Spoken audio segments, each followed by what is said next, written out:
the whole show could be all Marvel all day. But we're gonna move on to the next topic, which is really quick. It involves Venom 2. Venom 2 was moved up, and I'm happy about it. So 2 weeks. Just in case if you guys don't know about it. So from Variety, Venom Let There Be Carnage will move in theaters earlier than expected. The date moved up to 2 weeks in wake of the Shang-Chi box office success. It's a surprise move. The comic book adaptation starring Tom Hardy as the journalist turned alien symbiote will debut in theaters earlier than expected on October 1st. What do you guys think? Good idea or bad idea? What do you guys think? I think that's good because, we just had this movie originally last year, and then it was September, and then they pushed it back to October 15th, and now it's October 1st. So we're now less than a month away, and I feel like people need to go see this and make it successful to keep movies where they are right now. I'm fine with it. We had such a gap for such a long time. It's good. It feels good to have all these movies back, and they need to stay where they are. So we need to go support these movies. Yeah. And so just to keep everything smoothly, and the Eternals will stay in November. Spider-Man, No Way Home. No Way Home will stay in December, and then we need to prevent those delays, basically. And I hope it stays successful because they're saying it could count if Venom kind of flops, it could affect Spider-Man. Yeah, exactly. I think it's connected to that too because it's like. I want to say I do. Go ahead. Say something. So I love Tom Hardy. I want to preface this by saying I love Tom Hardy, but the first Venom kind of sucked, and I don't expect this one to be any better. So just saying that I love Tom Hardy though, but full expectation of suckage. What did you like about it? Because I loved it. Yeah, I love really? the first Venom too. Oh yeah. Dan's pretty heated. When I watched the movie, I'm gonna be honest. I felt like it was full on. I thought it wasn't gonna be any good. And my friend Sean that went with me, we went in there thinking he knew that I was gonna. He said I knew you were gonna hate it. I watched it. When the movie ended, we walked out, and he goes, "What'd you think?" I said, "I'll tell you later in the car." We get in the car, we start recording.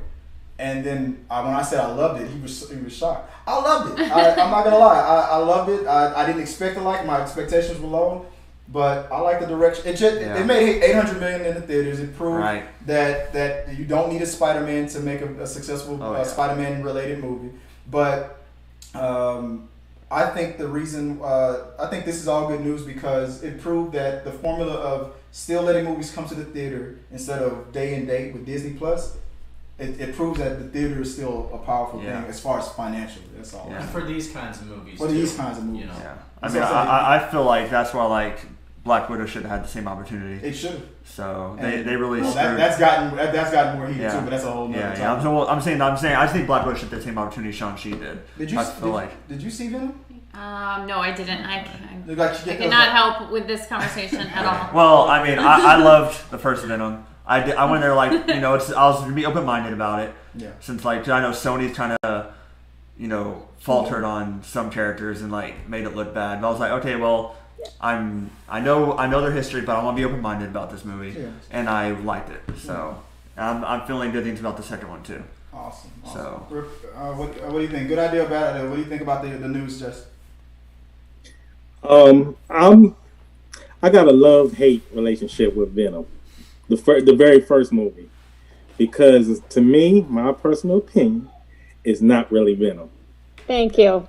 How can you have Venom he don't have the logo? Thank you. That's not Venom because he hasn't met Spider-Man yet.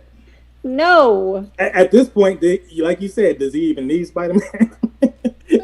He don't even need Spider-Man.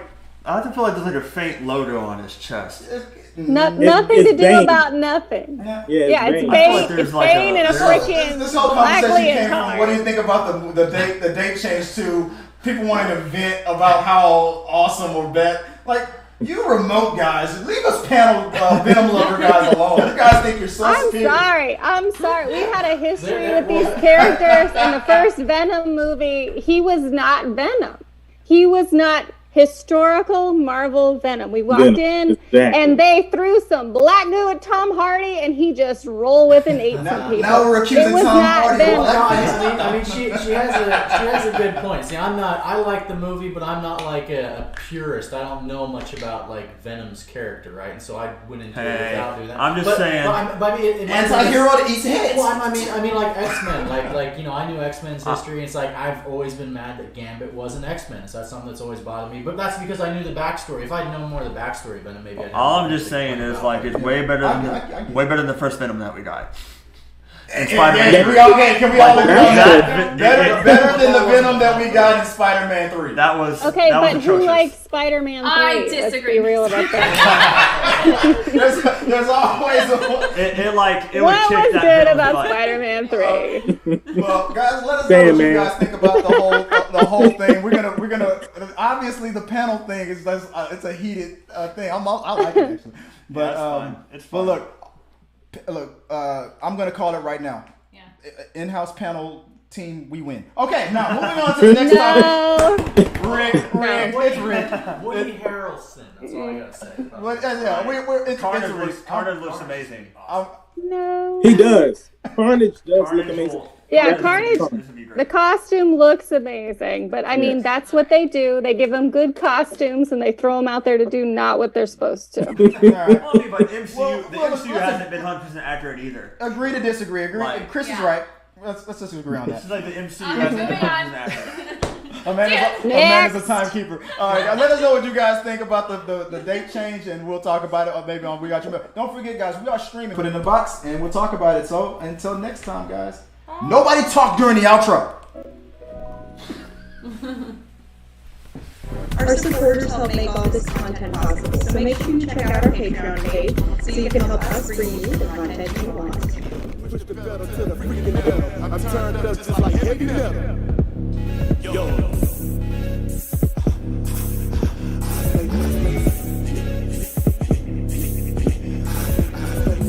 Turned up on another level. Push the pedal to the freaking metal. I'm turned up just like